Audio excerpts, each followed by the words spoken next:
Hello दोस्तों, आज हम एक न्यू ड्रामा एक्सप्लेन करने जा रहे हैं जिसका नाम है सेरेंडिपिटीज एम्ब्रेस। इस ड्रामा में कॉमेडी होने वाला है, रोमांस होने वाला है और बहुत कुछ होने वाला है। तो बिना देरी ना करते हुए एपिसोड 1 स्टार्ट करते हैं। एपिसोड की शुरुआत में मेन लीड को देखते हैं जिसका नाम होता है हू यंग, जो कि अभी अभी अमेरिका से लौटा है और पास में उसका मामा भी होता है जिसका नाम होता है बेक हुक। तो अपने भांजे से वो कहता है कि क्या तुम सच में यहाँ पर रहने वाले हो? तुम यहाँ पर अनकंफर्टेबल हो सकते हो। हू यंग कहता है यहाँ से ऑफिस पास है। फिर भी उसकी मामा उसको समझाने की कोशिश करता है और कहता है क्या तुम रोएम केस को संभाल पाओगे? तुम 10 साल बाद यहाँ पर आए हो, तुम्हें घूमना चाहिए, अपने फ्रेंड से मिलना चाहिए।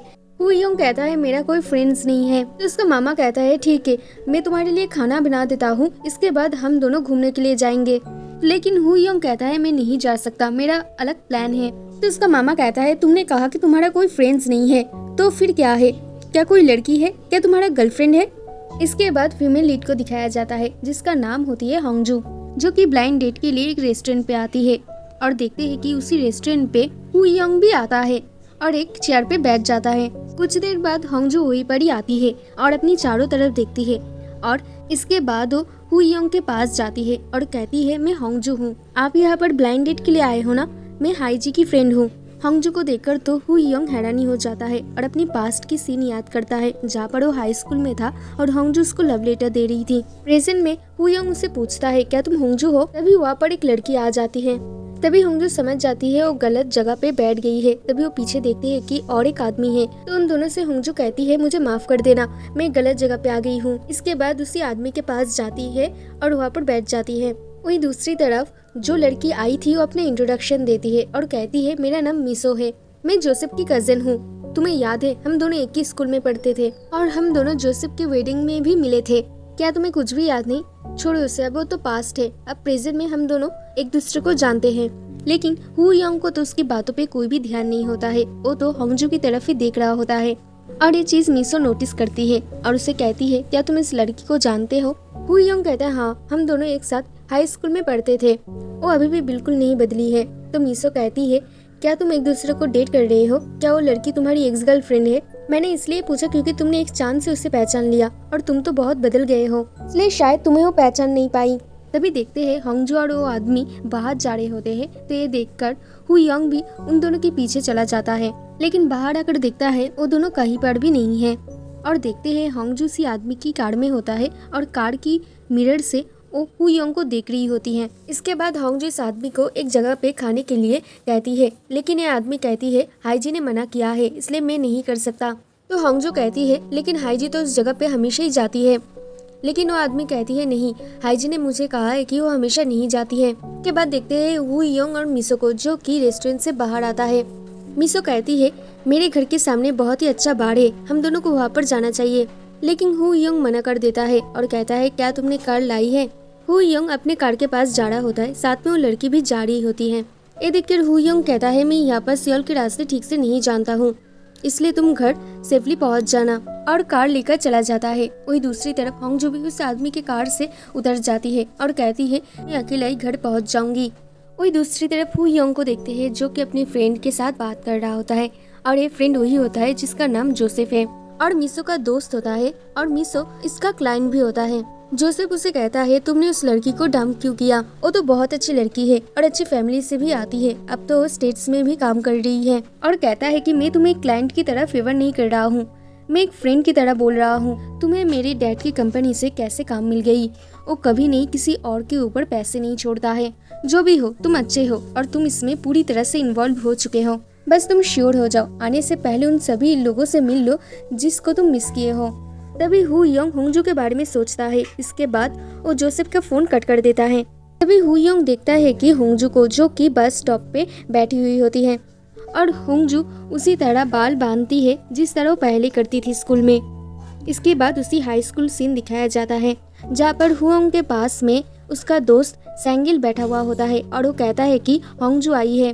तो हू यंग उसकी तरफ जाता है और होंगजू उसको एक लव लेटर देती है। प्रेजेंट में देखते हैं हू यंग होंगजू को देख रहा था और उसको पुकारता भी है, लेकिन तभी वहाँ पर बस आ जाता है। तो होंगजू बस में चढ़ जाती है।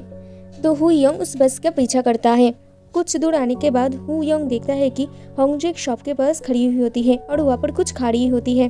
तो वहाँ पर हु यंग आता है और कहता है कि ये लड़की जो खड़ी है मुझे भी वही चाहिए। इसके बाद वो होंगजू को टिश्यू पेपर देने के लिए कहता है, तो होंगजू ऐसा ही करती है। इसके बाद होंगजू से कहता है, होंगजू क्या तुम मुझको जानती हो? होंगजू कहती है, हाँ मैं जानती हूँ, तुम हु यंग हो। तो यंग कहता है, तो तुम ना पहचानने की एक्टिंग क्यों की? होंगजू कहती है, क्या मुझे नहीं करना चाहिए? तो हु यंग कहता है, हम एक दूसरे को 10 साल के बाद देख रहे हैं। होंगजू कहती है, हाँ कितना ज्यादा टाइम हो गया है, और वैसे भी तुम कोरिया में क्या कर रहे हो? मैंने सोचा था कि तुम यूएस में शिफ्ट हो गए हो। तो हु यंग कहता है, हाँ यहाँ पर कुछ काम के लिए रुका हूँ। तो होंगजू कहती है, अच्छा कुछ काम के लिए रुके हो और ब्लाइंड डेट के लिए भी जा रहे हो? हु यंग कहता है, अच्छा तुम उस टाइम पे ही मुझको पहचान लिए थी? तो होंगजू कहते हैं, हाँ ऑफ कोर्स, तुम एकदम ही नहीं बदले। हु यंग कहता है, हाँ तुम भी नहीं। तो होंगजू कहती है, किसी फ्रेंड से मिले? तो हु यंग कहता है, नहीं तुमसे ही पहले मिला हूँ। तो होंगजू कहती है, ठीक है तुम मुझको अपना नंबर दे दो, मेरे साथ कुछ फ्रेंड्स का कांटेक्ट है और हाईजी के साथ तो बहुत सारे, वो तुम्हें देखकर खुश होंगे। तो हु यंग कहता है, तुम्हारे बारे में क्या तुम मुझको देखकर खुश नहीं हो? और तभी होंगजू कुछ पी रही थी और सब कुछ हु यंग के कपड़े पे चला जाता है। होंगजू इसके लिए माफी मांगती है और कहती है, तुम बात ही ऐसी कर दी थी, मैं अपने आप को रोक नहीं पाई। होंगजू देखती है उसकी बास आ गई है, तो जल्दी से वो पैसे देकर हु यंग से कहती है, तुम चेंज रख लेना और अपनी जैकेट को ड्राई क्लीन कर देना, मैं अब चलती हूँ, बास आ गई है। इसके बाद वो बास के अंदर चली जाती है। इसके बाद हु यंग चेंज को लेता है और तभी अपनी कार को नोटिस करता है और देखता है कि गलत पार्किंग की वजह से उसकी कार ले जा रहा होता है। इसके बाद हु यंग को घर पे देखते हैं, जो कि अपनी बार बार फोन को देख रहा होता है और होंगजू की कॉल की वेट कर रहा होता है और अपने आप से ही कहता है कि इस तरह छोड़ के गई और एक बार भी मैसेज नहीं किया, और वैसे भी तुमको देखकर मुझे बिल्कुल भी अच्छा नहीं लगा। तुम्हें क्या नहीं पता 10 साल पहले क्या हुआ था? इसके बाद 10 साल पीछे की सीन दिखाया जाता है, जब हु यंग हाई स्कूल में था और वो अब बस में होता है। उसके पैर में चोट लगा हुआ होता है। जब स्कूल आ जाता है वो बस से उतरने वाला होता है, तभी ड्राइवर अंकल उसे कहता है, तुम अपनी फ्रेंड को जगा दो और उसके साथ उतर जाओ। तो हु यंग उसकी तरफ देखता है और देखते है कि वहाँ पर होंगजू है। हु यंग कहता है, मैं उसको नहीं जानता हूँ। तो ड्राइवर अंकल कहता है, तो क्या हुआ, उसको जगा दो। तो हु यंग ऐसा ही करता है और होंगजू को उठा देता है। तो होंगजू जल्दी से बस से उतर जाता है और हु यंग से कहता है, क्या तुम नहीं उतरोगे? इसके बाद देखते हैं दोनों स्कूल की तरफ जा रहे होते हैं। होंगजू देख लेती है टीचर को, जो कि स्कूल लेट आने की वजह से उन स्टूडेंट को डांट रहा होता है। तो होंगजू जल्दी से हु यंग के पास आती है और उसकी हाथ को अपने कंधे पे ले लेती है और कहती है, हम दोनों स्कूल के गेट तक फ्रेंड है। इसके बाद जब वो गेट की तरफ जाता है, टीचर उसे होंगजू को रोकता है और कहता है कि तुम फिर से लेट आई। होंगजू कहती है, मैं इसकी मदद कर रही थी चलने में। हु यंग कहता है, मैं इसको नहीं जानता हूँ। तो होंगजू कहती है, क्या बोल रहे हो, हम दोनों फ्रेंड है ना?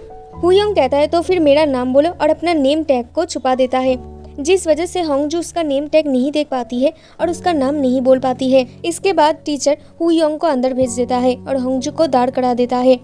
होंगजू के बैग सर्च करता है।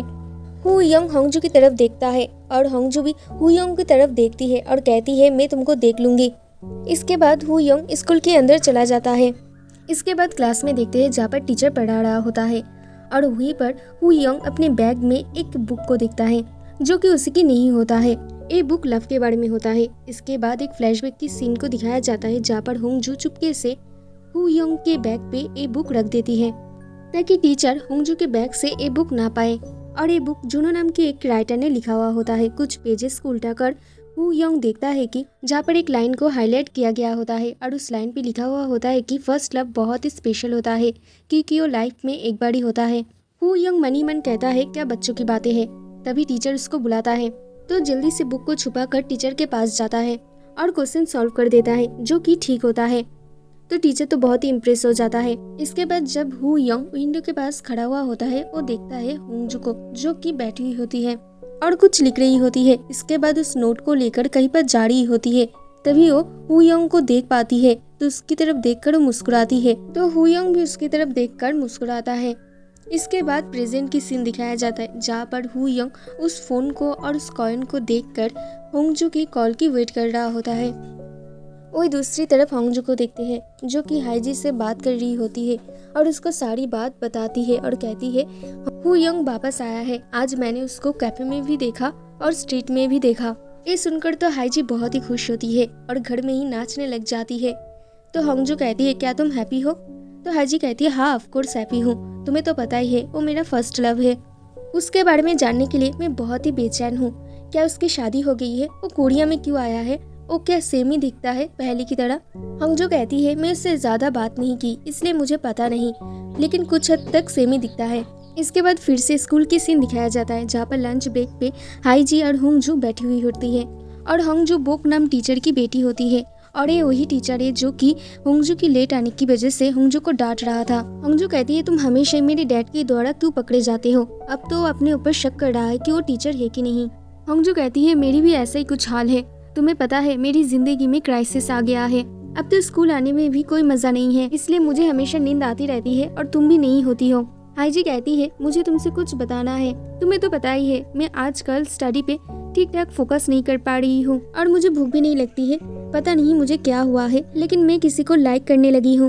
हंगजू कहती है क्या, वो कौन है? तो हाईजी कहती है वो हमारी स्कूल में स्टडी में टॉप करता है, उस लड़के का नाम हु यंग है। तो हंगजू कहती है लेकिन ये नाम तो मैं कभी नहीं सुना। इसके बाद हाईजी हंगजू को उस लड़के को दिखाती है। हु यंग को देखने के बाद हंगजू कहती है क्या ये लड़का हु यंग है? इसके बाद हाईजी को कहती है तुम एक नंबर की गधी हो, ये लड़का बिल्कुल भी अच्छा नहीं है। इस लड़के को मैं मदद की थी लेकिन ये लड़का मुझको बिल्कुल भी मदद नहीं किया, उल्टे जब मुझे डांट पड़ रही थी वो हंस रहा था।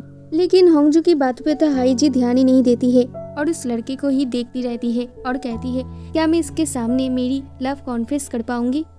हंगजू कहती है हाँ तुम कर पाओगी। इसके बाद उसकी माथे पे हाथ रखती है और अपनी माथे पे हाथ रखती है और कहती है मैं इसको फील कर सकती हूँ, तुम 100% कर पाओगी। और हाईजी शर्मा जाती है। इसके बाद देखते हैं हंगजू एक लव लेटर लिखती है और उस लेटर को लेकर हाईजी के पास जा रही होती है। तभी वो हु यंग को नोटिस करती है और हु यंग भी उसको देख रहा होता है। तो हंगजू हाईजी को देखने के लिए कहती है, लेकिन हाईजी तो शर्मा जाती है और शर्म की वजह से वो ना कह देती है। इसके बाद बॉयज क्लासरूम के बाहर दोनों को देखते हैं ताकि हु यंग बाहर आते ही हाईजी उस लेटर को हु यंग को दे सके। हाईजी कहती है ये मैं नहीं कर सकती, मुझे बहुत ही नर्वस फील हो रहा है। हंगजू कहती है तुम कर सकती हो, तुम डरो मत। इसके बाद हाईजी उसे रिक्वेस्ट करने लग जाती है कि तुम ये लेटर मेरे बदले में तुम दे दो ना। हंगजू कहती है लेकिन तुम्हें ही ये लेटर देना चाहिए। हाईजी कहती है इसके बदले में मैं तुमको बताऊंगी जुनू की मिलिट्री एड्रेस कहाँ पर है। तो हंगजू मान जाती है और कहती है ठीक है, हम दोनों की लव के लिए मैं कर रही हूँ।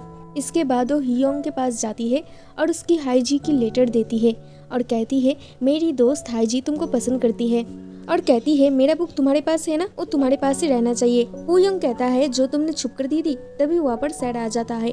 तो हंगजू कहती है तुम वापस लिख कर दे देना और उसी बुक में दे देना। इसके बाद प्रेजेंट में देखते हैं जहाँ पर हाईजी हंगजू को ब्लाइंड डेट के बारे में पूछती है। हंगजू कहती है मुझे तो लगता है डेटिंग करना वेस्ट है, उसमें टाइम वेस्ट होता है, मनी वेस्ट होता है, एनर्जी भी वेस्ट होता है, तो ये मेरे लिए बेकार है। इससे भी अलावा और भी काम है जो हम लोगों को करना जरूरी है। हाईजी कहती है लेकिन तुमने तो एक बार कहा था लव एक उपाय है जिसके द्वारा इंसान सर्वाइव कर सकता है, लेकिन अब तुम्हें क्या हुआ? तो हंगजू कहती है तो तुम्हें अपना फर्स्ट लव का नंबर चाहिए? ये सुनकर तो हाईजी खुश होती है और उससे नंबर मांगती है। तो हंगजू उसे नंबर सेंड कर देती है। इसके बाद हंगजू अपने मन ही मन सोचती है मैंने तो उसको ड्राई क्लीन के लिए पैसे दी थी, इसके लिए वो मुझे कॉम्प्लेन तो नहीं करेगा। अगली सुबह हुयोंग को देखते हैं जो उसके अंकल की रॉक एसेट कंपनी में आता है और यहाँ पर हुयोंग फाइनेंशियल प्लानिंग मैनेजर के रूप में काम करेगा। लेकिन हुयोंग को ध्यान बिल्कुल भी काम पे नहीं होता है, वो कॉइन को ही देखी जा रहा होता है। इसके बाद वहाँ पर उसका अंकल आता है जो कि यहाँ पर सीईओ होता है और सबके सामने न्यू फाइनेंशियल प्लानिंग मैनेजर को इंट्रोड्यूस कराता है, मतलब हुयोंग को इंट्रोड्यूस कराता है और रोएम के केस के बारे में भी बताता है जहाँ पर हुयोंग कहता है कि ये केस हेडक्वार्टर अब से संभालेगा। ये कहने के बाद हुयोंग वहाँ से चला जाता है। तो उसके पीछे उसका अंकल बेक आता है और कहता है, तो उसका अंकल कहता है हेडक्वार्टर क्यों मैनेज करेगा? तो हुयोंग कहता है इसे पहले से ही तय था। तो उसका अंकल कहता है तुम्हें एक बार कहना चाहिए था, डिस्कशन करना चाहिए था मेरे साथ, और कहता है कि तुम बिल्कुल अपनी मॉम की तरह एक्टिंग कर रहे हो। तो हुयोंग कहता है मैंने अभी तक उसे देखा नहीं है। इसके बाद उसका अंकल कहता है तुम बार बार फोन क्यों देख रहे हो, जिसकी कॉल आने की वेट कर रहे हो, तुम तो मुझे कह सकते हो। इसके बाद हुयोंग जब कहने जाता है तभी उसके अंकल की फोन बजता है और उसे अर्जेंटली मीटिंग में जाना पड़ेगा। इसके लिए वो जब हुयोंग से कार की चाबी मांगता है, हुयोंग कहता है उसकी कार ट्रैफिक पुलिस ने उठाकर ले गया है। तो अपने अंकल से वो कहता है कि बीच रास्तों में मैं एक पुरानी फ्रेंड से मिला था और उसके साथ बात करने चला गया था और बीच रास्तों में ही कार छोड़ा था, जिस वजह से ट्रैफिक पुलिस ने ले गया है। ये सुनते ही उसका अंकल एक्साइटेड हो जाता है और कहता है क्या ये लड़की है, क्या वो सुंदर है। तो हुयंग गलती से कह देता है कि वो अभी भी चेंज नहीं हुआ है। तो उसका अंकल और भी ज्यादा एक्साइटेड हो जाता है और कहता है कि क्या तुम्हारा ये फर्स्ट लव है। तभी हुयंग के फोन से अननोन नंबर से कॉल आता है, तो बाहर चला जाता है बात करने के लिए। हुयंग को लगता है कि ये होंगजू है, लेकिन जब वो फोन पे बात करता है उसे पता चलता है कि ये हाईजी है। हाईजी से पूछती है क्या तुम मैरिड हो, और देखते हैं कि पास में ही होंगजू बैठी हुई होती है और ये सब पूछते हुए होंगजू ये सब मना करती है। लेकिन हाईजी कहती है ये सुनना भी इम्पोर्टेंट है कि वो शादीशुदा है कि नहीं है। इसके बाद हाईजी हुयंग को वेलकम पार्टी के लिए इन्वाइट करती है और कहती है कि हम लोगों को एक साथ मिलना चाहिए। तो हुयंग भी राजी हो जाता है। ये सुनते ही हाईजी बहुत ही खुश हो जाती है और होंगजू से बात करने लगती है। हुयंग होंगजू की आवाज सुन लेता है और कहता है कि क्या वहाँ पर होंगजू है। उससे पहले कुछ कह पाता हाईजी से कहती है मैं तुमको डेट और पता मैसेज कर दूंगी। इसके बाद वो फोन कट कर देती है। इसके बाद सैंगपिल के रेस्टोरेंट पे दिखते हैं जहाँ पर हुयंग से मिलना होता है। यहाँ पर हाईजी जल्दी आ जाती है हुयंग से मिलने के लिए और बहुत ही सज धज के आती है। तो सैंगपिल कहता है कि तुम इतनी जल्दी कैसे आ गई, तुम तो हमेशा लेट करती हो। और यहाँ पर हमें पता चलता है कि हाईजी ओबोक हाई स्कूल की एक इंग्लिश टीचर होती है। हाईजी सैंगपिल से कहती है तुम्हें पता है ये मीटिंग सिर्फ मुझे और हुयंग को मिलाने के लिए हो रहा है। तो सैंगपिल उसे मजाक करते हुए कहता है क्या उसे पता है कि तुमने प्लास्टिक सर्जरी किया है और जिस वजह से तुम्हारी पर्सनालिटी भी चेंज हो गई है। तो हाईजी हिल से उसे मारने जाती है और कहती है तुम ज्यादा बकबक मत करना। और तब तक हुयंग आ चुका होता है। उसे देखकर सैंगपिल तो इमोशनल हो जाता है क्योंकि बहुत सालों बाद वो अपने पुराने दोस्त से मिल रहा है। पहले तो हुयंग को गले लगाता है, इसके बाद कांटेक्ट ना रखने के लिए डांट लगाता है। इसके बाद हुयंग हाईजी से मिलता है, लेकिन हाईजी को पहचान नहीं पाता है। तो सैंगपिल से पूछता है कि ये कौन है। तो सैंगपिल कहता है यही हाईजी है, हाई स्कूल के बाद इसने प्लास्टिक सर्जरी कर लिया है। इसके बाद हुयंग होंगजू के बारे में पूछता है और कहता है क्या वो अभी तक आई नहीं है। वही दूसरी तरफ होंगजू को देखते हैं। उसका बॉस उसे मैसेज करके कहता है कि पार्टी खत्म होने के बाद मिस्टर किम से मिलना चाहिए, उसे हेलो कहना चाहिए और उसके लिए जो गिफ्ट ऑफिस में रखा हुआ है उसे लेकर आने के लिए कहता है। तो होंगजू ऐसा ही करती है, पार्टी में जाती है और डायरेक्टर किम को अपने बॉस की तरफ से गिफ्ट भी देती है। तो डायरेक्टर उसे कुछ देर यहाँ पर रुकने के लिए कहता है और कुछ ड्रिंक पीने के लिए कहता है। इसके बाद उसे राइटर जुनो से मिलाने के लिए ले जाता है। जुनो को देखते ही होंगजू निराश हो जाती है और वहाँ से जाने के लिए जिद करती है। और देखते हैं कि तब तक जुनो होंगजू को देख लेता है और उसे कहता है क्या तुम ठीक हो। इसके बाद देखते हैं तीनों ही खाने पीने के लिए बैठ जाता है, जहाँ पर हाईजी हुयंग से बातें बढ़ाने के लिए बहुत ही कोशिश करती है। हाईजी कहती है मुझे तो यकीन ही नहीं हो रहा है होंगजू तुम्हें पहचान कैसे लिया। अगर मैं तुम्हें रास्ते में देखती तो कभी नहीं पहचानती, क्योंकि तुम और भी ज्यादा हैंडसम हो गए हो। वो अभी तक आई क्यों नहीं, मैं उसे कॉल करने की कोशिश करती हूँ, लेकिन तब तक हाईजी तो नशे में ढेर हो गई होती है। वो फोन तो बाहर करती है कॉल करने के लिए, लेकिन कॉल नहीं कर पाती है और वही बड़ी सो जाती है। कुछ देर के बाद वहाँ पर होंगजू भी आती है, जो कि वो भी नशे की हालत में होती है। तभी वो हुयंग को देखती है और कहती है तुम मुझे हमेशा ही हर जगह क्यों दिखाई देती हो, क्या हम दोनों एक दूसरे के पीछे भाग रहे हैं। इसके बाद वो हाईजी के पास जाती है और हाईजी को गले लगाती है। इसके बाद वो सैंगपिल को अपना फर्स्ट लव के बारे में बताने जाती है। तभी सैंगपिल उसे स्पाइसी खाना खिला देता है। स्पाइसी की वजह से उसका मुंह जल रहा होता है और वो इधर उधर भागने लग जाती है। होंगजू की ये सब हरकतें हुयंग को बहुत ही क्यूट लगता है। इसके बाद सैंगपिल उसे पूछता है कि तुम कहाँ पर रहते हो। घर का एड्रेस सुनते ही सैंगपिल कहता है कि होंगजू भी वहाँ पर ही रहती है, तुम होंगजू को लेकर जाओ, मैं हाईजी को यहाँ से लेकर जाऊंगा। इसके बाद देखते हैं होंगजू और हुयंग घर की तरफ जा रहे होते हैं, जहाँ पर होंगजू के पीछे पीछे हुयंग आ रहा होता है। होंगजू बहुत ही नशे की हालत में होती है, जिस वजह से वो गिरने वाली होती है। इसके बाद वो जाते जाते रुक जाती है। तो हुयंग कहता है तुम्हें क्या हुआ है। होंगजू कहती है मैं होंगजू हूँ, क्या तुम्हें याद नहीं जब हम स्कूल जा रहे थे। तो हुयंग कहता है देखो होंगजू, आज तुम्हें मैं देखना चाहता था क्योंकि हम दोनों को कुछ सेटल करने की जरूरत है। इसके बाद वो कुछ कह पाता तभी होंगजू को कुछ दिखाई देता है और उसकी तरफ भाग जाती है। और देखते हैं कि होंगजू ओबोक हाई स्कूल की गेट के सामने आती है और कहती है तुम्हारी वजह से मैं फिर से लेट हो गई। हुयंग कहता है फिर से, मुझे कुछ याद नहीं है। होंगजू कहती है तुम्हें कुछ भी याद नहीं है, जब हम दोनों पहली बार मिले थे मैं तुमको बस से उतरने की हेल्प की थी और स्कूल तक भी ले गई थी और तुम्हारी वजह से डांट भी पड़ी थी। ये सुनकर हुयंग हंसने लगता है। होंगजू कहती है तुम पहले की तरह सेम नहीं रहे, क्योंकि पहले का हुयंग कभी हंसता नहीं था और एक्सप्रेशन लेस था, लेकिन तुम अब बहुत ही अलग हो चुके हो, तुम वापस आए, मैं बहुत ही खुश हुआ। इसके बाद उससे हाथ मिलाती है और कहती है तुमसे मिलकर बहुत ही अच्छा लगा। इसके बाद होंगजू पूछती है क्या तुम्हें याद है उस बुक के बारे में जिस बुक को मैं तुमको दिया था। हु यंग कहता है हाँ। तो होंगजू कहती है उस किताब में एक लाइन थी जो कि पहला प्यार बहुत ही कीमती होता है क्योंकि वो लाइफ में एक बार ही होता है, इसलिए हमें उसे हमेशा ही फ्रीजर में रखना चाहिए और संभाल कर रखना चाहिए। और जब वो बाहर आ जाता है पिघलने के बाद वो खत्म हो जाता है, इसलिए हमें कभी भी पहला प्यार से नहीं मिलना चाहिए। इसके बाद देखते हैं दोनों ही घर की तरफ पहुंच गए होते हैं जहाँ पर होंगजू उसे कुछ फूड देता है और कहता है कि घर संभल के जाना। इसके बाद वो घर की तरफ चली जाती है और देखते हैं कि हु यंग भी होंगजू के पीछे पीछे आ रहा होता है। तो होंगजू कहती है तुम मेरा पीछा क्यों कर रहे हो। तो हु यंग कहता है क्या तुम यहीं पर ही रहते हो। तो होंगजू कहती है हाँ यहीं पर ही रहती हूँ। ये सुनकर हु यंग हंसता है क्योंकि हु यंग का घर भी मतलब उसका अंकल का घर भी होंगजू के घर के ठीक नीचे है। होंगजू पूछती है तुम स्माइल क्यों कर रहे हो। हु यंग कहता है तुमने कहा कि ये दोबारा फ्रीज नहीं किया जा सकता है लेकिन ऑलरेडी ये पिघलना शुरू हो गया है। इसके बाद एपिसोड के एंड पे हाई स्कूल की एक सीन दिखाया जाता है जहाँ पर होंगजू हु यंग के हाथ पे सो रही थी और हु यंग अपने आप से कहता है एक पहला क्वेश्चन है जिसको मैं कभी नहीं देखा हूँ। इसके पहले इसके बारे में स्टडी कर पाता और इसके पास्ट के बारे में रिव्यू कर पाता और तभी क्लास शुरू होने की बेल बज गया था और यही पर ये एपिसोड खत्म हो जाता है। मिलते हैं अगले एपिसोड में। Thank you for watching.